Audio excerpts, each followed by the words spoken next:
So my biggest takeaway from this game, what I learned more than anything about this team, is that they really just needed Yuki Kawamura this whole time. That was all they needed. You give Yuki minutes and you're going to win ball games. That's it, plain and simple. Play Yuki the rest of the season. I kid, of course. Obviously, there's much more to this Bulls win than just Yuki's performance alone. His first game in a Bulls uniform where he made it onto the court. Jokes aside, though, I mean, shout out to Yuki, man. I mean, we saw him and what he could do in Summer League, and I was very impressed by his IQ, his court vision, his handles, but I always was like, it's Summer League. And the guy's 5'8".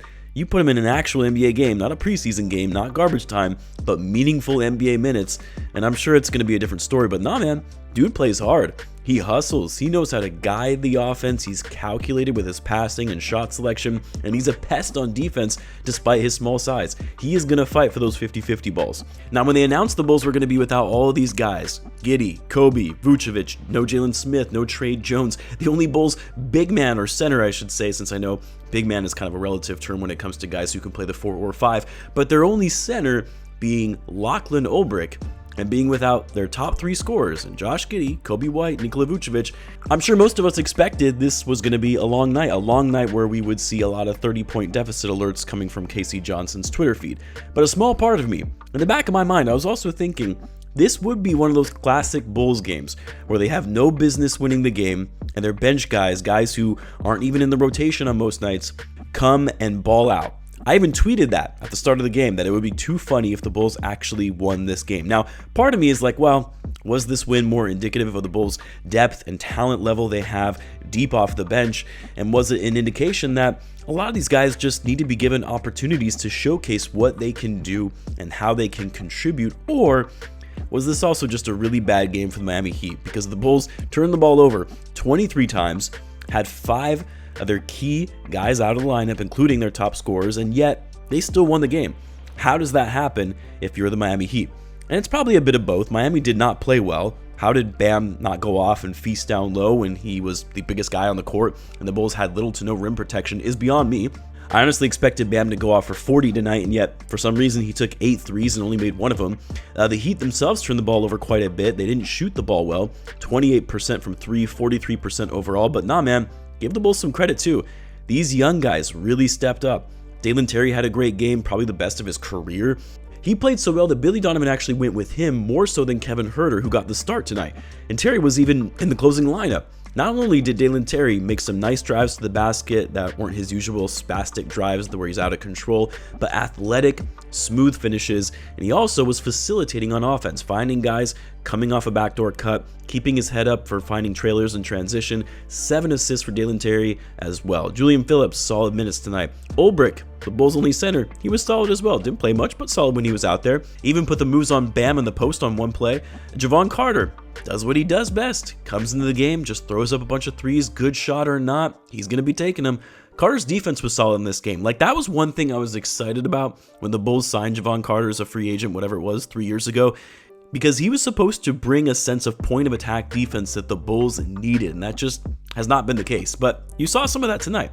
Patrick Williams got the start tonight, technically playing the 5, although it seemed like both him and Modest rotated between those 2 positions.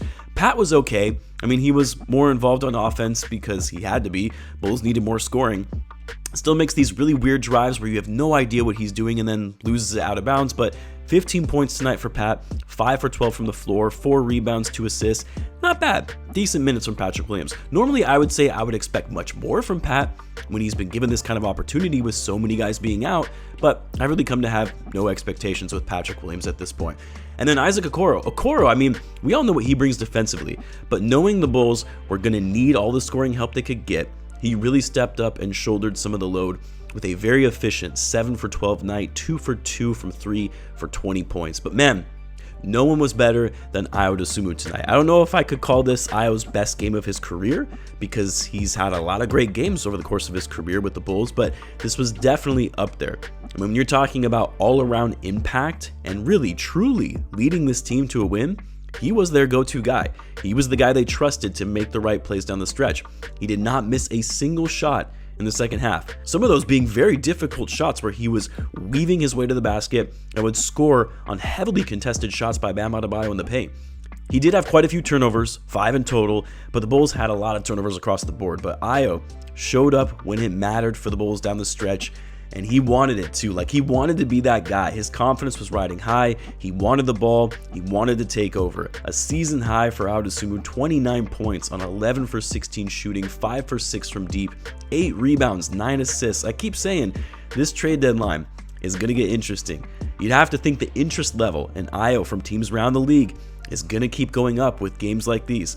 I still think unless the Bulls can get an offer that is just too good to pass up, it makes more sense to re-sign him and move on from Kobe White, but we'll see how all of that shakes out by the end of next week. By the way, there actually was a trade the Bulls were involved in that broke shortly after the game ended. The Cavs actually ended up trading DeAndre Hunter to the Kings in exchange for Dennis Schroeder and Keon Ellis, while the Bulls are picking up Dario Saric's expiring contract and 2 future second-round picks. At this time, I'm not seeing if those seconds are coming from Sacramento or Cleveland, maybe one of each, but I mean, okay, the Bulls aren't giving up anything. They're essentially getting a couple second rounders to take on Saric's contract. Sure, why not?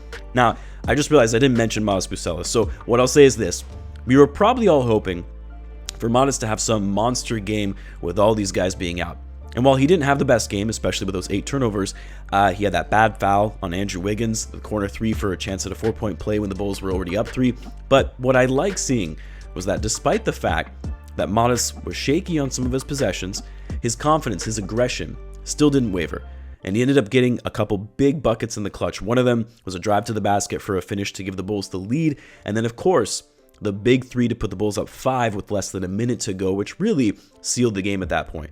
I know Modest still has a lot of growing to do, a lot of development left ahead of him, but one thing I've always been impressed with about him is he doesn't get down on himself. He doesn't hang his head low or overthink things when he's not playing well. He stays poised and keeps fighting.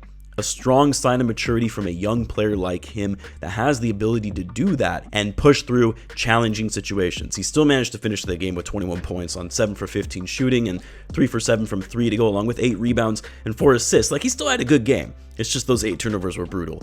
A lot of points were conceded off those turnovers as well, but hey, Bulls shot 52%, 50% from 3, 20 for 40 from the 3-point line. They had only 1 offensive rebound in this game compared to the Heat's 9. Yeah, it's pretty crazy to me the Heat lost this. The Bulls' efficiency on offense is what enabled them to win this game. So just when you were expecting a loss and seeing that losing streak extended, the Bulls pull a fast one on you and win with their shorthanded roster. They're right back at it tomorrow against the Heat again. Let me know what you guys thought of the game. Let me know in the comments. As always, be sure to subscribe, and I'll see you in the next one.